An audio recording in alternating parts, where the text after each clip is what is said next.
The Jesus V. Del Rosario Foundation Incorporated is a foundation that has been providing valuable assistance to the less privileged but deserving sectors of our society. For almost 2 decades now, JVR Foundation has fulfilled the role of a partner in the effort to improve the lives of countless individuals. It is well known as an able provider and implementer of educational scholarships, professional development programs, and various charitable activities. Its founder, Mr. Jesus V. Del Rosario, a distinguished entrepreneur who pioneered numerous successful business ventures in the country, heads the foundation. Under his leadership, JVR Foundation has blazed the trail in charity and social work, particularly in the areas of training and educational development. Having realized the importance of uplifting the levels of teaching proficiency in our country, the Foundation has chosen to break new ground by pioneering the production of seriously needed teaching materials. Advocating for a more responsive and relevant science teaching, JVR Foundation Chairman Jaime C. Del Rosario has vigorously pursued the making of this training video, the Science Teacher Training Video Series number 1. It will function as the teacher's readily available guide in teaching of science concepts in the classroom. The production of the video series was designed to address the difficulties encountered by the teacher in conducting interactive science activities.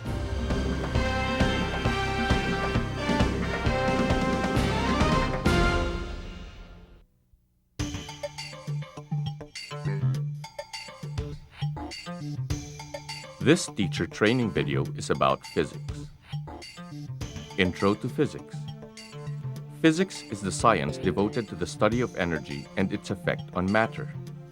There are 2 methods of studying physics: theoretical and experimental. Theoretical physics is the theory building. Here, laws and theories are developed by physicists using logic as their tool. Their laboratory is their brain. The most popular theoretical physicists are Hawking, Einstein, and Newton. Classical or experimental physics deals with experiments. The main objective is to prove or disprove what theoretical physicists have discovered. Learning physics through the utilization of energy. Energy is everywhere: light, heat, and sound. When we talk of energy, we must talk about the whole universe.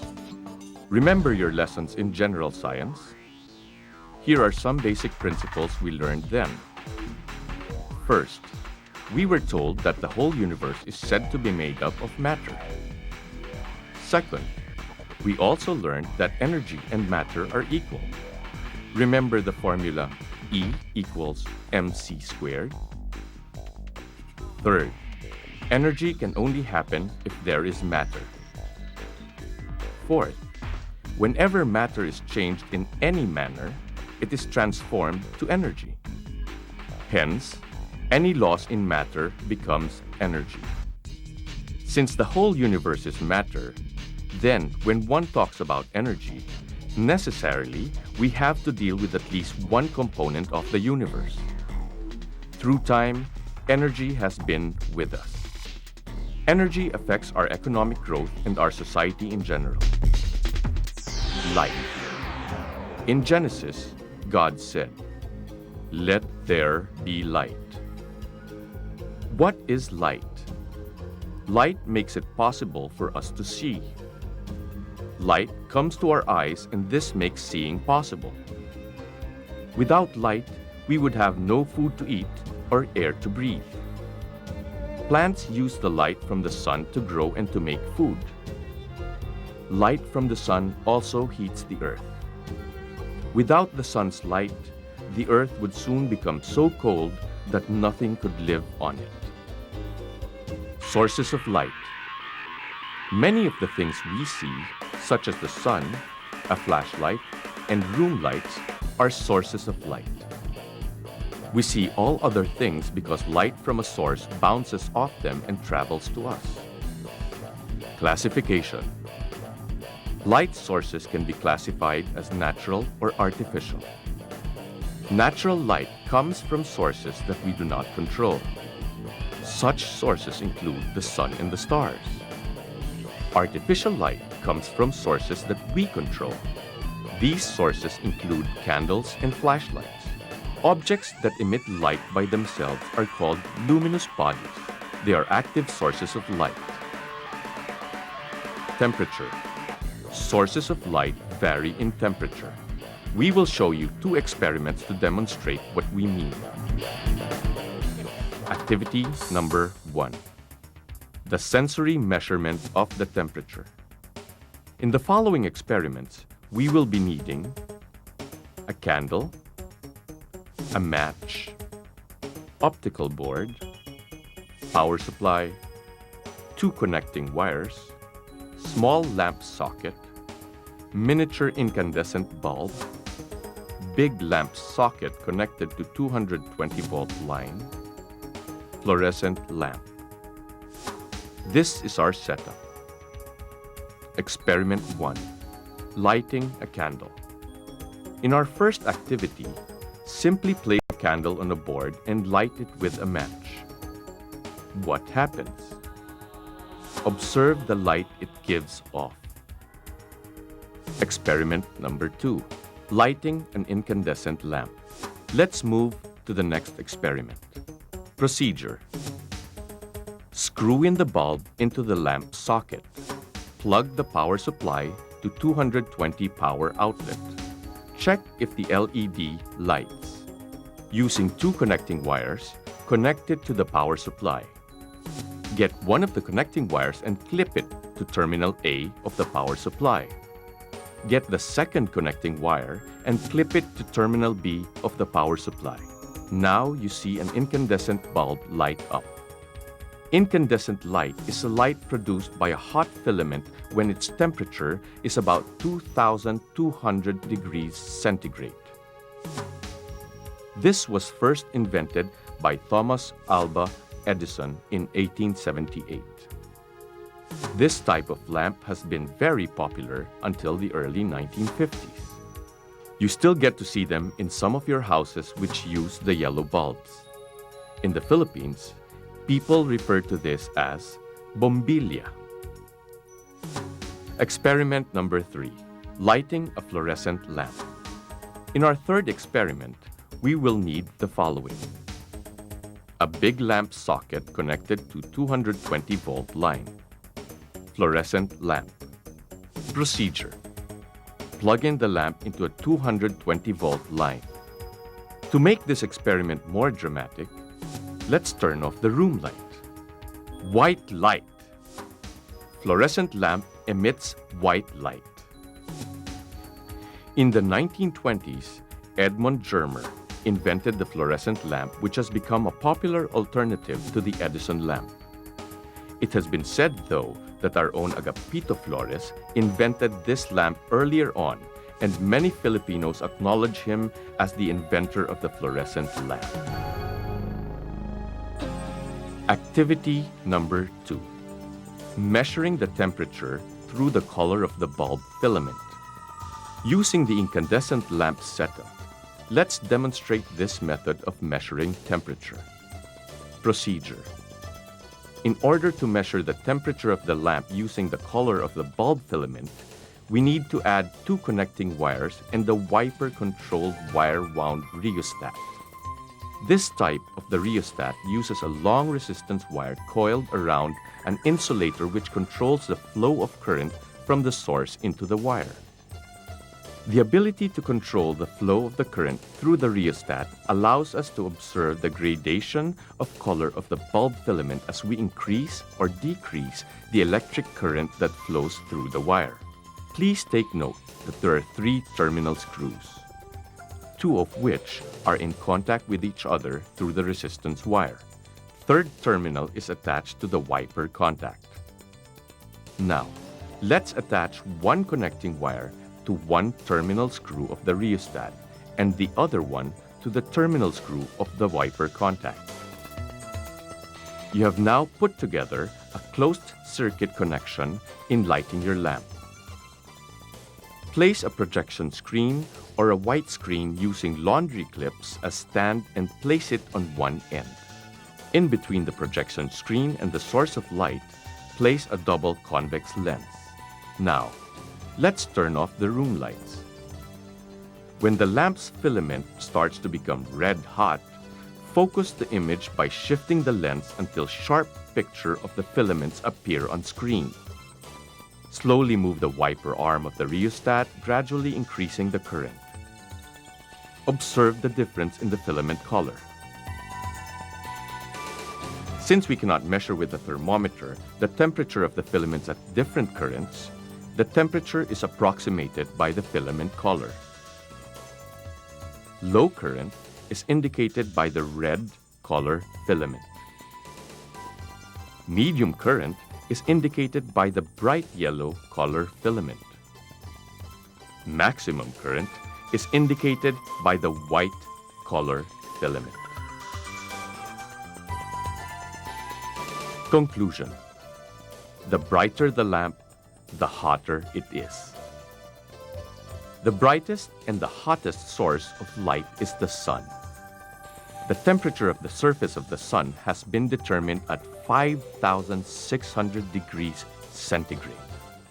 We have also learned in this portion that light, as you have seen, can be produced through several means: by combustion, by incandescence, by electrical discharge as in lightning, by electric arc as in electric welding, by carbon arc as used in old movie projectors,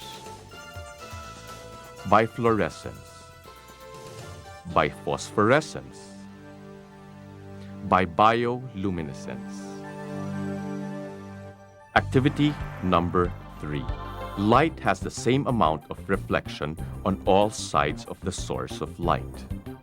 In this activity, materials we will need are the following: white screen with 2 clothespins to serve as stands, a bulb in a lamp socket connected to 2 connecting wires, a 5-volt DC power supply. Procedure: connect the 2 ends of the connecting wires to terminal A and terminal B of your power supply to give you 6 volts. Let us move the screen farther away from the lamp. Notice that the reflection on the white screen gets dimmer as the screen moves away from the light source. Now, let us revolve the white screen around the lighted lamp, making sure the distance of the screen remains the same equidistance from the light source. Is there a difference in the reflection of the light? You are right. Wherever you move the screen, the reflection remains the same. Conclusion: the white screen, although is not the source of light, has become an active source of light through the principle of reflection. The farther the white screen from the light, the dimmer the light that is reflected. The farther an object from the source, the less light it gets. The light reflected on the white screen is equal when placed in an equal distance from the lamp.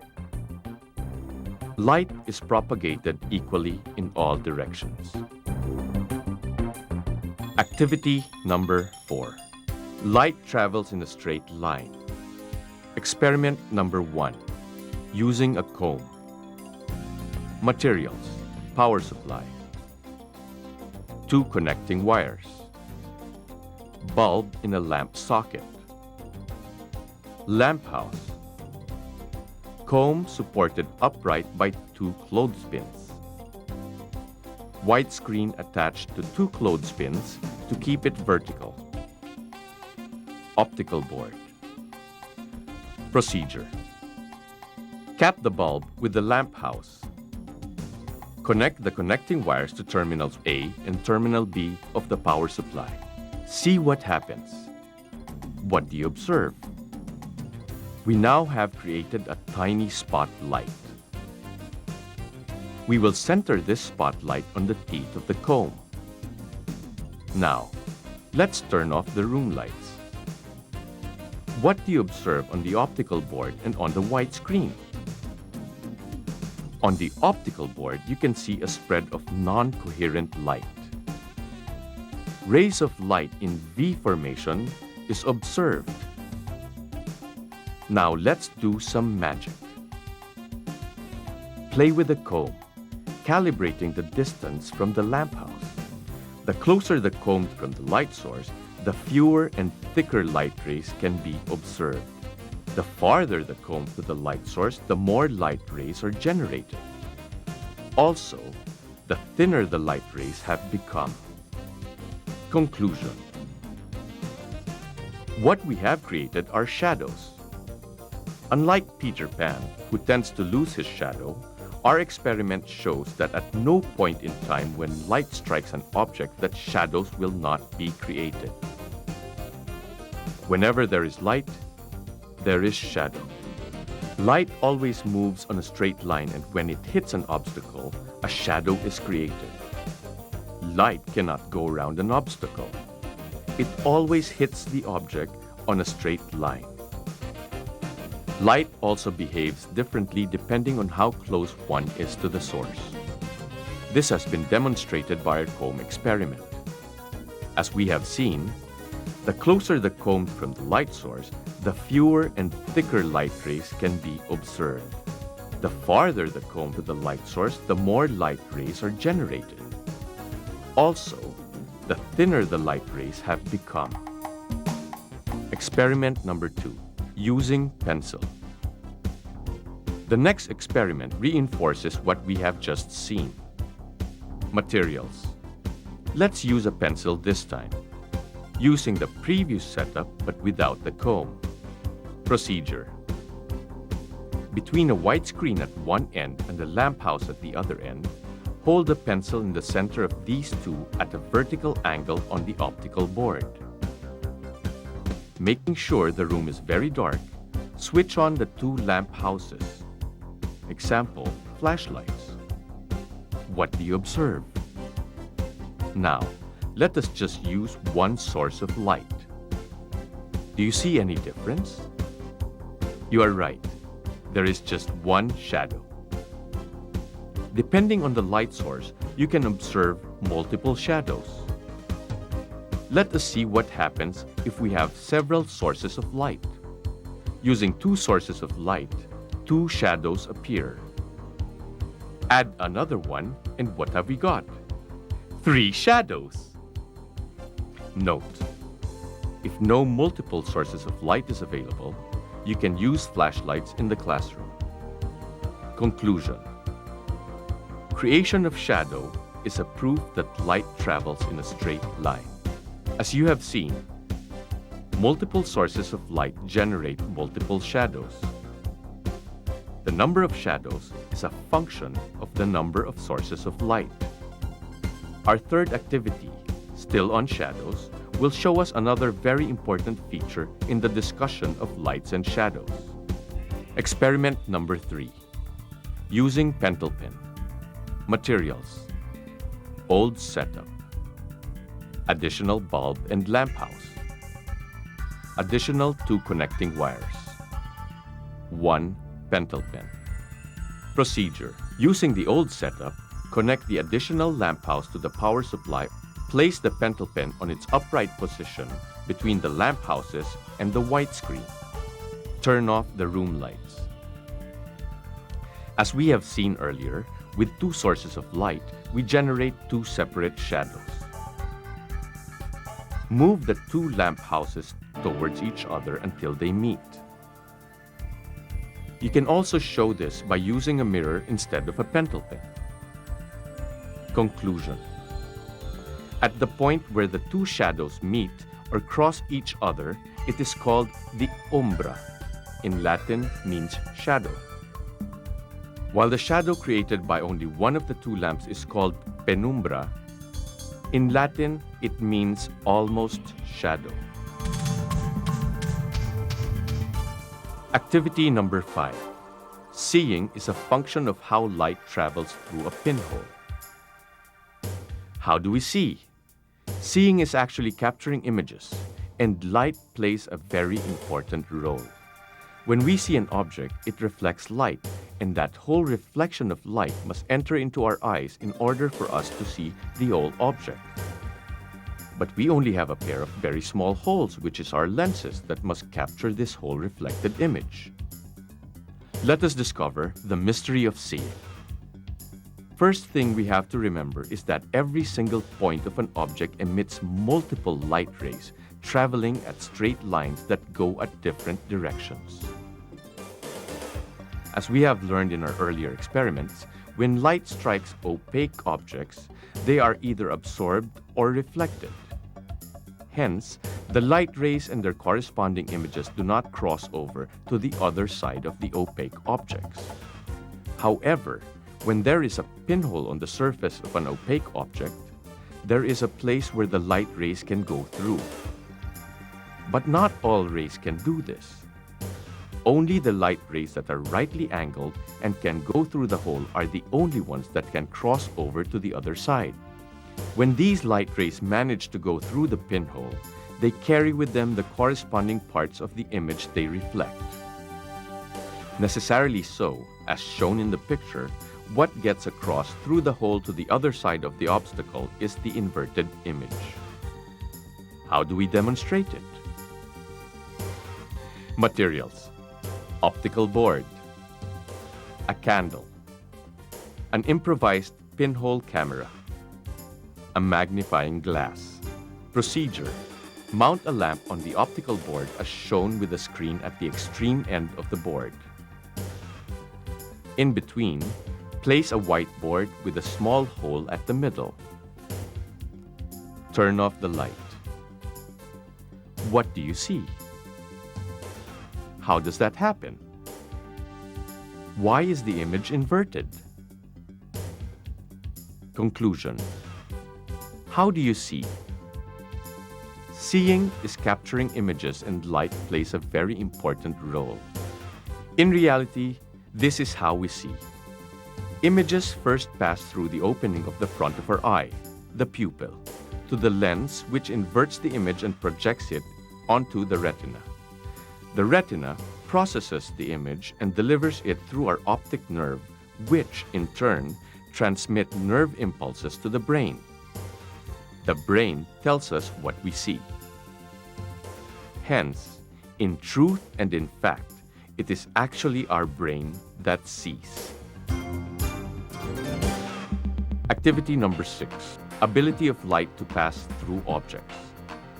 Different types of lights behave differently when they pass through different types of objects.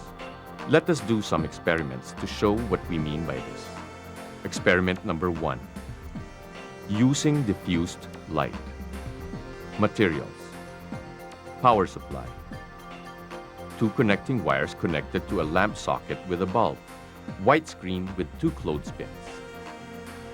Optical board, a piece of clear glass, a piece of frosted glass, a piece of cardboard.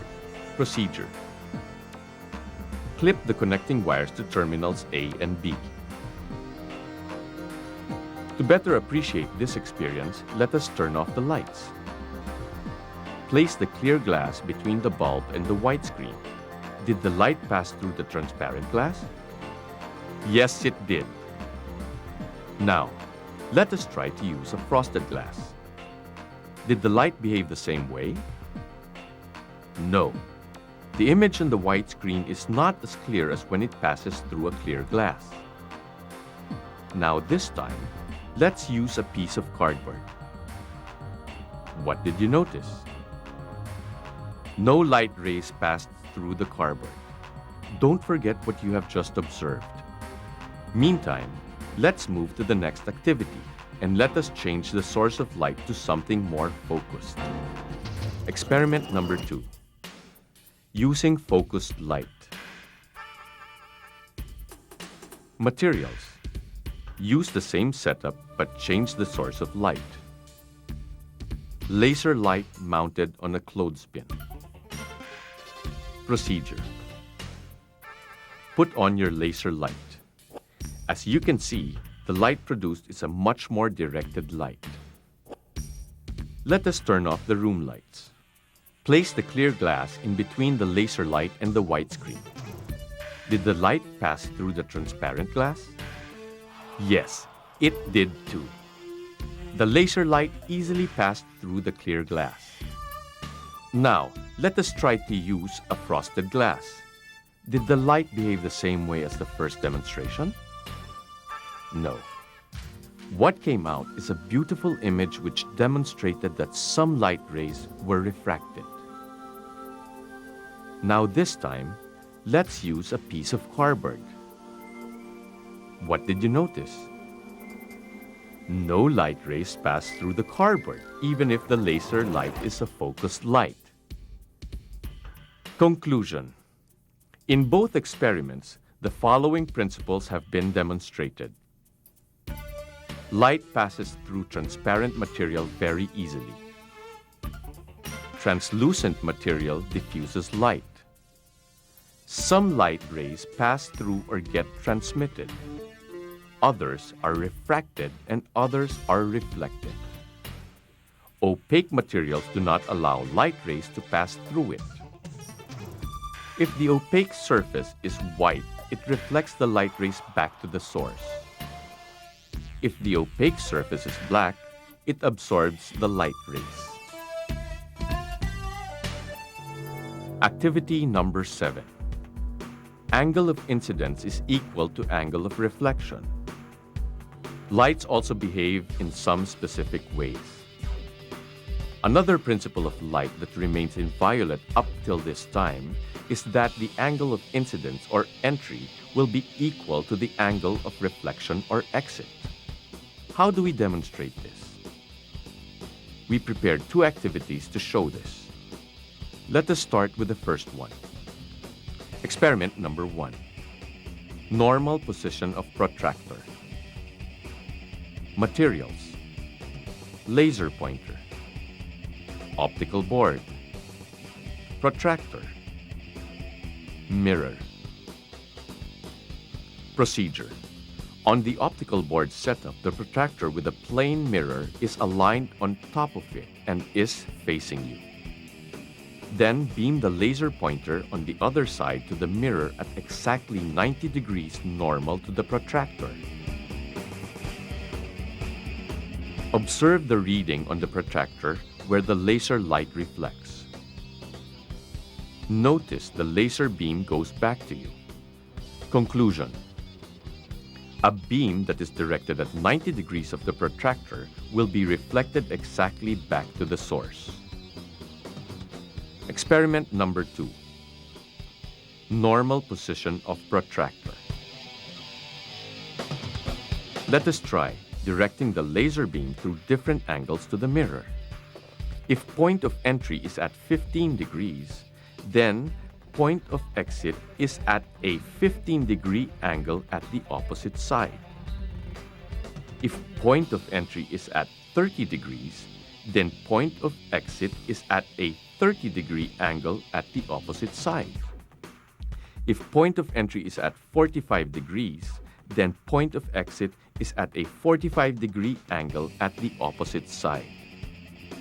If point of entry is at 60 degrees, then the point of exit is at a 60-degree angle at the opposite side. The angle formed by the incoming light ray with the normal is called the angle of incidence. The angle formed by the outgoing light ray with the normal is called the angle of reflection. When we changed angles of entry of light in the first activity, what we have been doing so far is moved our angles of incidence, the point of entry of light. We observed that the angles of incidence are equal to the angles of reflection, the point of exit of light. All this time, our reflector, the mirror, remained to be in the same position. Let us see if these observations will remain the same if we now change the angle of the mirror. Experiment number 3. Protractor at different positions. Now, supposing we change the angle of the reflecting source, which is the mirror. Do you think we will get the same equal relationship between angles of incidence and reflection? Procedure. With the same setup we have earlier, let us rotate the mirror at 75 degrees without moving the protractor on which it stands. By doing this, we also moved our true zero, or the normal, by 15 degrees. 90 degrees minus 75 degrees equals 15 degrees. When we beam the light, where do you think will the angle of reflection be? You are right. The light came out at angle 30 degree R, because 15 degrees multiplied by 2 gives you 30 degrees. Let us try another one. Let us move the mirror to 60 degree L. This means our true 0 degree is now 90 degrees minus 60 degrees, which equals 30 degrees. We multiply this by 2, and truly that is where our angle of reflection is. This time, the light came out at angle 60 degree R. Do you think your angle of incidence is equal to the angle of reflection? Considering that your beam of light entered at 0 degree normal position? The answer is still yes. Because what you did was just to turn the whole mirror such that the true 0 degree technically moved along with the mirror, despite the fact that you beamed your light at the visual 0. Conclusion: we have now strongly proven that the angle of incidence is equal to the angle of reflection. Activity number 8. Principle. Knowing that light rays travel in a straight line, we can manipulate them. Because we know light rays travel in a straight line, we can actually play around with them and work them to our advantage. What we have next is a series of activities which allow us to practically paint or do some graphical designs using light rays. Let us prepare our materials for this series. Materials: power supply, lamp with the lamp house attached to the connecting wires, concave lens and convex lens, comb using laundry clips as a stand. Procedure: make a circuit connection at one end of the board. With this setup, let us turn off the light once again. Experiment number 1. Using a comb. Let us first create parallel lines. See this comb? This will do magic. Place the comb in front of the lamp house. What do you see? We see rays of light spreading out in front of the comb. Comb in front of a source of light produces light rays. Experiment number 2, using a concave lens. What else can we do with our parallel lines? This time, let us see what magic a concave lens can do. Let us now try to catch the parallel lines created by the comb with our concave lens. Oh boy, we have actually created a nice spray of light rays. Conclusion: concave lens widens the light rays in the spray. Experiment number 3, using a convex lens. Hey, isn't that exciting? This is getting more and more interesting. I have here another piece of wonder. What trick would a convex lens do to our spray of light? Now, let us try to catch the spray of light rays using a convex lens. What happens? The light rays have been caught by the convex lens and bundles them into one beam of light. Conclusion: convex lens closes rays of light into a focus. Experiment number 4, using a bent stainless strip. Did you see that? If in literature we have the taming of the shrew, in optics we have the taming of the lights. But that is not the end of magic. We have more tricks in our sleeves. We now have a bent stainless strip, angled as a convex mirror. Let us now place this bent stainless strip angled as a convex mirror in front of our bundle of light rays. Hey, look at those light rays turning back into a spray. What do we do if we turn the stainless strip into a concave mirror? Wait, the rays caught originally by the convex mirror when caught by a concave mirror, have folded back and focused into a single point. Conclusion. When light rays hit a bent stainless strip, which serves as a convex strip, the light rays form into a spray of light. When a concave mirror catches this spray of light, the lights fold back and are pulled together, meeting into a single point. Experiment number 5. Switching concave and convex lenses. Switch the positions of the concave and convex lenses. Observe what happens. Where did the path go now? What caused it to follow that path? Conclusion. Concave and convex lenses create specific paths of light. Concave lens widens light rays while convex lens gathers the rays of light into one single point. Experiment number 6. Using 2 convex lenses. Let's try using 2 convex lenses this time. What did you observe with the light rays? What made it follow that path? Conclusion. Once again, we saw that the convex lens causes the light rays to converge at a point called the focus. Experiment number 7. Using a triangle prism. Isn't that great? Well, I have another exciting experiment here. See this? This is a prism. What trick would this right-angled prism give us? Now, what if we replace the stainless strip with a right-angled prism? Make sure that the rays enter the prism from the center. Where did the rays go? Why did it differ from the previous experiment? Why do you think so? Conclusion. A right-angled prism creates bending light rays whenever light passes through it. Now, let us rearrange the triangle so that the rays of light will enter from a different side. This time, make sure that the rays enter the prism from the side with the longest leg. Where did the light rays go? Conclusion. A right-angled prism reflects light as if it were a mirror. Experiment number 8. Using a rectangular prism. This time, let us try replacing our light source with a laser beam. Using a rectangular prism, let the laser beam pass through it at 90 degrees. What did you observe? Experiment number 9. Using a rectangular prism at an angle. Using the same setup, shift the laser beam so that it enters the prism at an angle. What did you observe? Did the laser beam continue a straight line as before? Conclusion. A rectangular prism allows the laser beam pass through unaffected when it enters at 90 degrees.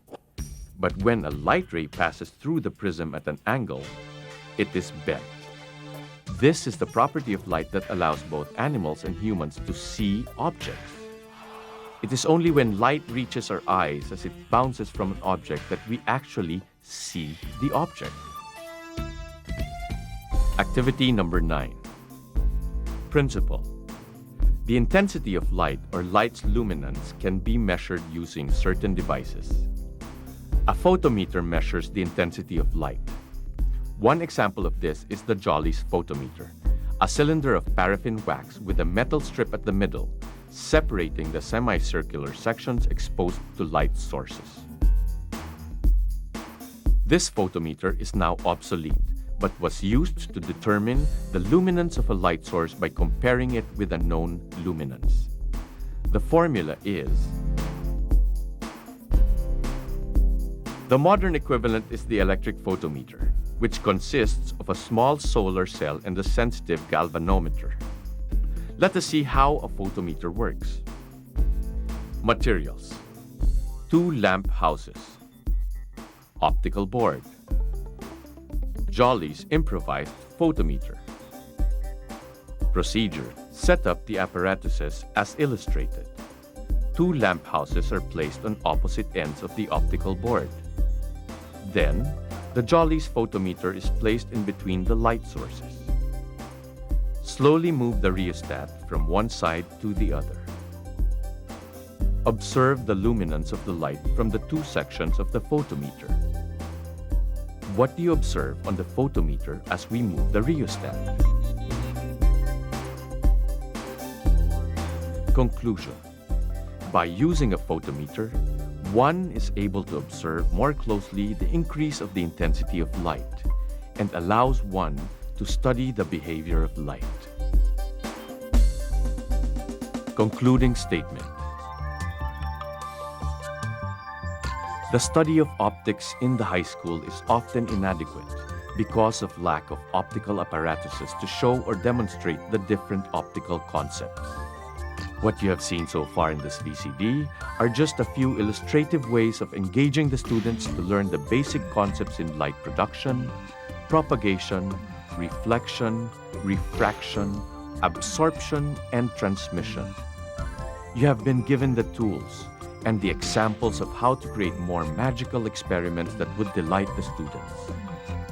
Allow the magic to do its work and make the study of physics an enjoyable experience.